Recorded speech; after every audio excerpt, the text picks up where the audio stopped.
नमस्कार, मैं राम स्वागत करता हूं आपका एमपी स्वराज पर। श्रीलंका इन दिनों अपनी आज़ादी के बाद के सबसे बड़े आर्थिक संकट का सामना कर रहा है और आपने देखा ही होगा कि आर्थिक संकट की वजह से वहां की जनता ने राष्ट्रपति भवन पर कब्जा कर लिया है, जिसके बाद देश के राष्ट्रपति ने 13 जुलाई को अपने इस्तीफे का ऐलान कर दिया है। देश में राष्ट्रपति चुनाव की डेट आ चुकी है और जल्दी वहां पर नई सरकार का गठन किया जाएगा। आप सोच रहे होंगे कि इससे हमें क्या फर्क पड़ता है, लेकिन ऐसा नहीं है। भारत को फर्क पड़ता है।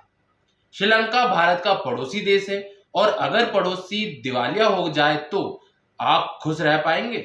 बिल्कुल नहीं। इसीलिए यहाँ पर यह समझने की जरूरत है कि आखिर इससे भारत पर कितना फर्क पड़ता है और क्या क्या फर्क पड़ता है। चलिए समझते हैं।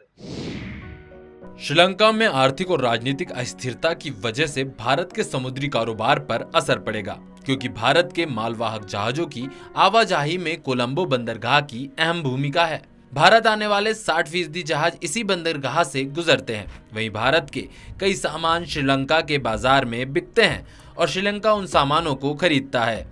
भारत हर साल श्रीलंका में 4 अरब डॉलर के सामान का निर्यात करता है। श्रीलंका में अस्थिरता से भारत के रियल एस्टेट और पेट्रोलियम रिफाइनरी सेक्टर को भी नुकसान पहुंचेगा, क्योंकि भारत का श्रीलंका के इन क्षेत्रों में भी व्यापक स्तर पर निवेश है।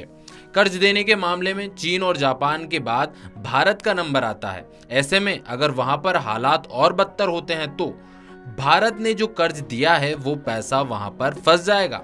श्रीलंका में बन सकते हैं गृह युद्ध जैसे हालात, जिससे होगा क्या? यही नहीं, अगर वहां पर लगातार अराजकता बढ़ती है तो वहां पर स्थिति को काबू करने के लिए वहां की सेना को हस्तक्षेप करना पड़ेगा। ऐसे में वहां पर गृह युद्ध जैसे हालात भी बन सकते हैं, जिससे बड़ी मात्रा में श्रीलंकाई नागरिक शरणार्थी बनकर भारत आ सकते हैं, जिससे भारत को देश में बड़े शरणार्थी संकट का भी सामना करना पड़ सकता है।